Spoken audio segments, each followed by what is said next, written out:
Welcome to Not What I Thought. I'm Erika. I'm Yolanda. And I'm Becca. We're therapists, entrepreneurs, and perfectly imperfect humans.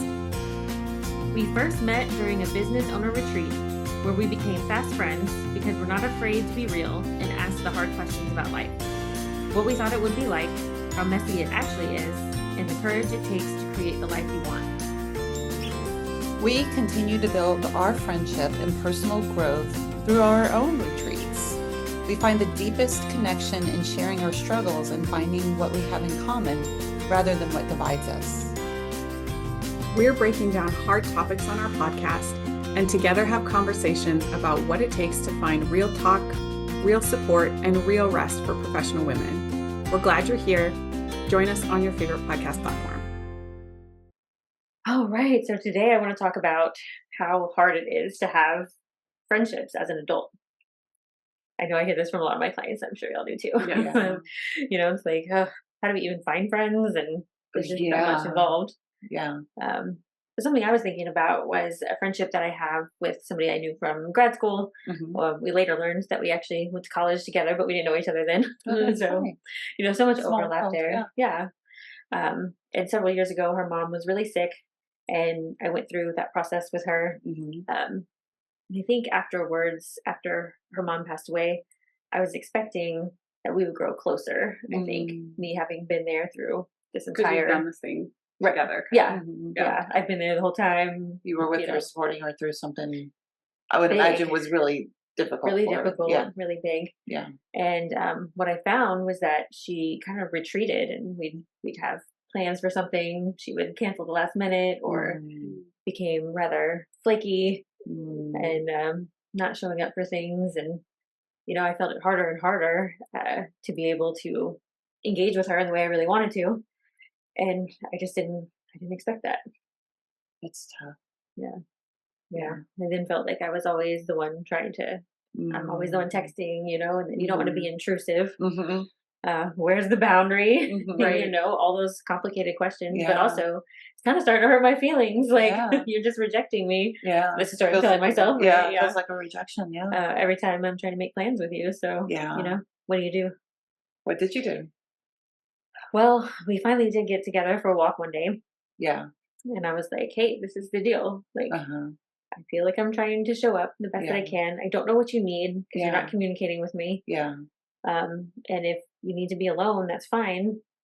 I don't really know what this is. Right. And I'm trying to show up but I'm getting tired. Like, I'm getting tired myself. That's a hard conversation. It was a hard conversation. I'm like, that's why you do a lot of breathing. And you're like, holy shit, I'm about to say this. Yeah. That's why we were walking. Yeah, that's good. That was a good plan. How did she respond? I feel that it was well received in terms of that actual conversation. Yeah. I don't think it changed the behavior for quite a while. Eventually it did. Yeah. It did. We did recover and repair, but I think later she realized that she was really having a hard time with some of these big emotions and I can imagine. Pulled back. But really wasn't communicating with anybody. Yeah. Yeah. Yeah. There's a part of me that's like, I think there's so much of like the empath in us too, that is like so sensitive. Like, I know you're struggling. You can sense. I know you're struggling. Yeah. Wow, that's tough. So now the relationship is in a better place? Yeah, back on track. Yeah. So, but it took a while. Amazing. It took a while. Yeah. And it was worth it? It was worth the vulnerability of the conversation, the hard conversations? Yeah, I think so. I think that there's a level of like you kind of expect those hard conversations in different relationships, like maybe your family of origin or like maybe your spouse or your partner, but you don't as much expect to have those kind of conversations in friendships. Exactly. In that level of honesty. Because that could have gone another way where you said, well, I guess she just doesn't want to be my friend anymore. And you retreated then as well. Which said sometimes I wanted to. I think that's the part of adult friendships, the work of it, that often we don't expect. Right. Mhm. And it's like we maybe don't expect that it's going to take that kind of work to Maintain maintain it, an yeah. adult friendship. And also on the flip side of that is like, well, if you had just let the relationship go, that comes with grief. Yeah. And I Yeah. think we don't talk enough about how painful it is to lose friendships too. Yeah, Mhm. that's true. 'Cause I think as teenagers, you're just like, okay, that's fine, and then you just move over to the next lunch table, and you're like, hey, Yeah, yeah. I'm Yolanda. we're gonna be friends now. You know, it's right. just very easy to be engaged in activities or Right. you know, Your in social class. structure is a little Right. different. Yeah. Yeah. There's just so much access, right, to Yeah. people who are your peers. As adults, we're kind of in our own space in our own worlds most of the time, especially for us business owners. Then you know, we're Well, really especially since COVID. But right. yeah. Yeah. Yeah. Not as Not as much. easy. Not as much social interaction. It's different. Yeah. Adult friendships require maybe a lot more maintenance Mhm. than we often think I about or think we expect. should. Right, Yeah. And I'm thinking especially about building new friendships because there's one thing about maybe the people that we knew in high school or college, and we just carry those friendships with us into adulthood. Um, if you're lucky enough to be in a place where you can make friends with coworkers, those things happen sort of organically because you're put in a situation with someone where you have to spend a lot of time with them, and then maybe a friendship develops out of that. And even in school, think about at least every year, but probably every semester, you're switching up classes. Like there's this constant variety of people that you may come into contact with where there's opportunities to build a friendship. And then we get into adulthood and get into careers, and there's just so much less of that kind of mixing around. And when we're lonely and want to find friends, a lot of us don't know what to do. And I'm remembering which I talked about on another episode, when I was on maternity leave with my child, my second, and joined this mom's group on Meetup because I needed to find some friends. That was kind of an interesting experiment if I look back on it in terms of just gathering data, that I met a lot of people there, and some of them were fine, interesting, right? I liked them well enough that we could chit chat at the park, but not someone that I really developed a long-term friendship. There were a handful, maybe, I could count on one hand the people that I felt like, oh, I really didn't like them, or we weren't a match that we would become friends. And then, another handful that are still my friends today. And like, what made the difference? It's like, well, I don't know that I could have picked from the first time that I went to an event which of those people was going to become my long-term friend. But there's a lot of risk taking and just like consistently showing up that you have to do to build a friendship. So you go to the event, and if it's kind of a bomb, you don't really connect with anybody, maybe you keep going and you keep showing up. And there's a time when you invite somebody over to your house. In this setting with the moms group, you invite them over for a play date or something like that. But if you're not in a parenting young children stage, right, you invite somebody to lunch or to coffee or something like that. And sometimes it's going to connect and you want to go on a second friend date. Like dating. It is. And sometimes not. And I think that we can get really discouraged on that. Like, well, I just don't know how to make friends. Well, I went to a thing and I didn't immediately know who my lifelong friend was. Like, well, that's not how it works. Any more than when we were in school, you knew from the first day who was going to become your buddy in science class. It built over time. I as we're talking about friends, I'm thinking like my earlier in life experience with friends, because growing up in a military family, we were moving around quite often, right? And so you connect with people pretty quickly because that's like survival, right? You just you're like all thrown into this new environment. So you're like, hey, I'm the new kid. Oh, hey, I'm the new kid too. And so there's like a level of connection around that. But there's always that sense of like, well, we're just going to move in a short period of time, coupled with, there was a lot of, from my family of origin, like people aren't really trustworthy, right? So I think in a lot of ways, I have held friendships kind of like at arm's length until I got older, and the connections were a little bit deeper, but also just kind of continued with this level of a little bit being walled off of like, I'm not gonna really connect with you in a deep, like needing level, right? I'm not gonna really express my needs to you. I'll be here for your needs. I'll be here to take care of you and help you when your mom's dying, or like, like when there's the crisis or your kid's sick or your husband's deployed, and like all of that stuff. But really, I'm not going to show up in any kind of capacity to really need anything from you, because you're not going to give it to me anyway. Right. I might not get it. Yeah. Right. So I'll just cut that off at the knees. Right. So I think that it has taken me quite a bit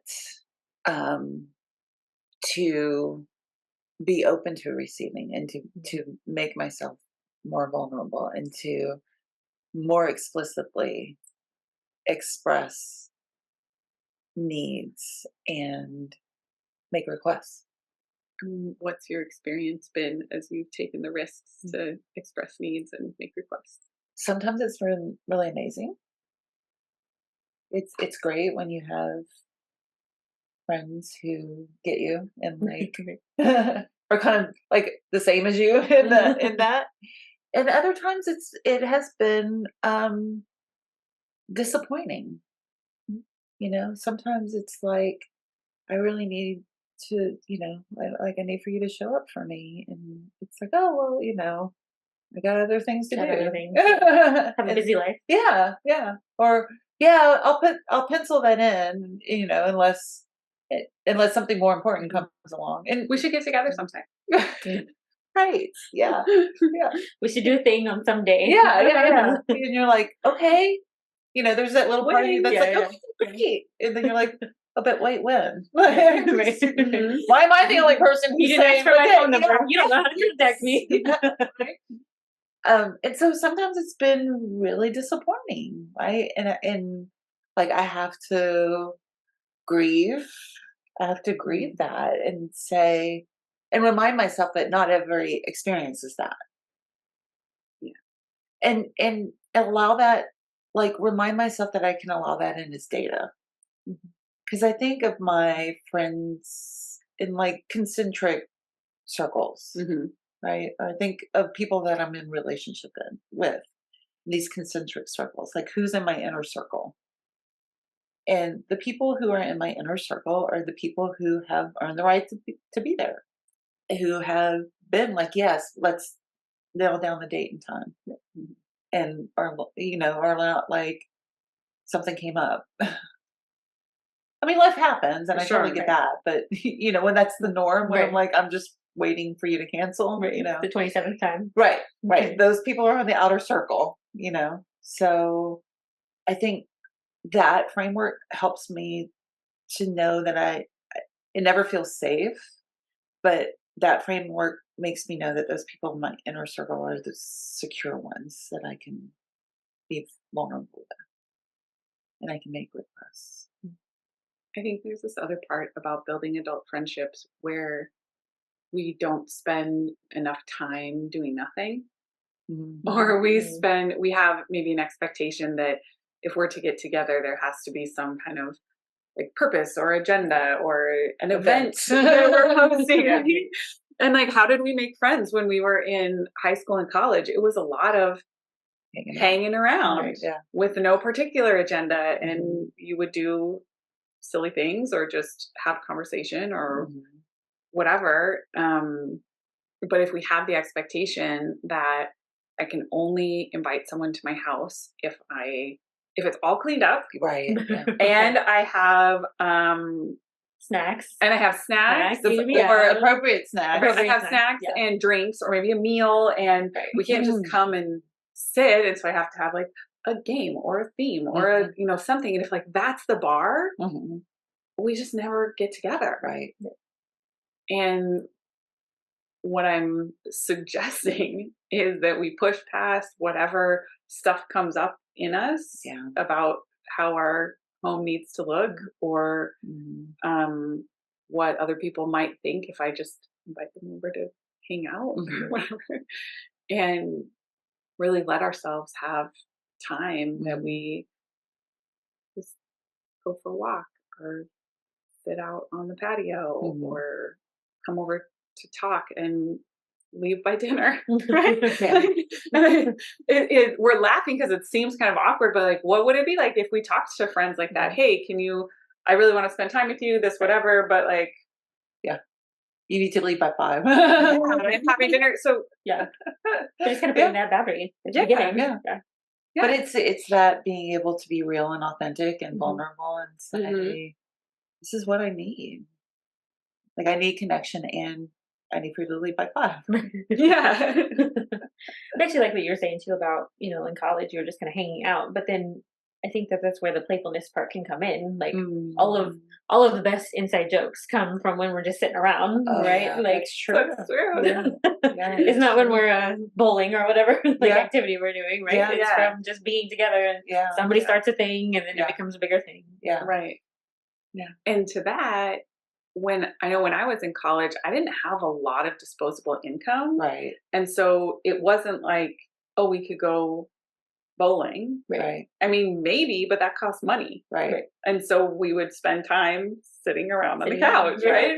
But then we get into this phase of adulthood where, again, it's like, do we only get together to do things that cost money? And then if you're in a position where maybe you don't earn as much or your financial situation is different than your friends, that can become, for many adult friendships, a barrier. It feels like I'm not allowed to hang out with you because I can't afford to go to the restaurants that you go to at the regularity that you do, or we can't just say, hey, let's hang out. The way that you hang out with your friends is that we go on a ski trip together, and like, well, I can't afford to go on a ski trip every, and that can be a thing that we allow to become a barrier, and then we end up being stratified in our friend groups, or we just cut off opportunities for friendship and connection.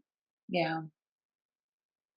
I also think that there can be like a not really, for me, sometimes it's not truly acknowledging the importance of friends, right? Because, again, when you have the rank order of like the people who are most important in my life, like my husband and my kids, and like, if there's extra time, then, and it really is like, no, these are important connections and relationships. And so I need to make time to just be with these people. Right. How do you maintain your friendships? Well, I get together with my friends on retreat. I think one of the greatest inventions, I'm gonna date myself, but I love the Marco Polo. I love when I'm not like in the same, because we live across the country from each other. So that is a great way for me to stay in contact with you guys. It's different for me than text because I get to see your faces and hear your voices. Right. So that is, and I realized a while back, like seeing people and hearing their voices means different or feels different for me than a simple text. But also, text and like, hey, let's just hang out, or let's grab dinner, or making those things a priority, to be conscious of like, wow, it's been a long time since we've done that. And to pay attention like to my inner yearnings. Like, I'm really thinking about this person. And before I would like hold back on texting or calling or whatever. I don't want to bother them. I don't want to bother. They're so busy. And now it's like, hey, I'm thinking of you. And, if you're able to text me back, then great. But otherwise, just know that I'm thinking of you and I care about you and I miss you. I hope we get to see each other soon. How do you maintain your friendships? Many of the same things. I think one thing I did with the friend I was talking about at the beginning of the episode is we've agreed to always have our next thing on the calendar before we leave the thing. That's good. So then you don't do we should get together sometime. Right. Yeah. It's like, okay, it's Tuesday at 9. That's we're good. going on a walk or whatever. I mean, I do that with my hairdresser. Right. Right? That's a good point. Yeah. The dentist books 6 months out. Yeah. Yeah, that's so good. How about you, Becca? How do you prioritize your friendships? I have one group of friends that has a standing Friday dinner, and that has been so lovely that it's potluck and kind of anyone is invited, and it's almost every Friday, but there's some ones that miss here and there, and that's been really great to have this consistent thing that no one has to do the work to organize it because it just happens. Yeah. And so that kind of consistency is really helpful. And not everybody comes every time, but you chat with whoever happens to be there, right? And that's been such a wonderful thing for me as I've been going through the process of getting divorced. It's like, I still have this very regular support system of people who are there for me. And sometimes we talk about serious things and sometimes we don't. And that, kind of to the point of, it doesn't always have to be a planned out thing. Right? Yeah.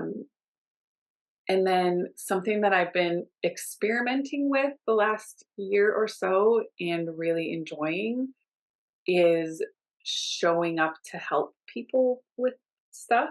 So there's a different group of friends that live close-ish to me where we've been doing like house chores together, which doesn't sound super fun, but it meant so much to me to have a friend come over to my house and be like, let me help you hang the stuff on your wall. Because I'm just going to get stuck in paralysis. I'm afraid to make the hole. And what if I put it in the wrong place and I don't know what to go where? And so, a friend came over on Saturday and we did that. And another friend came the next week and helped me finish the stuff. Or another friend was painting a wall in their dining room and let somebody else come help do the thing. And it's not that it was something that she couldn't do on her own because she could paint the wall.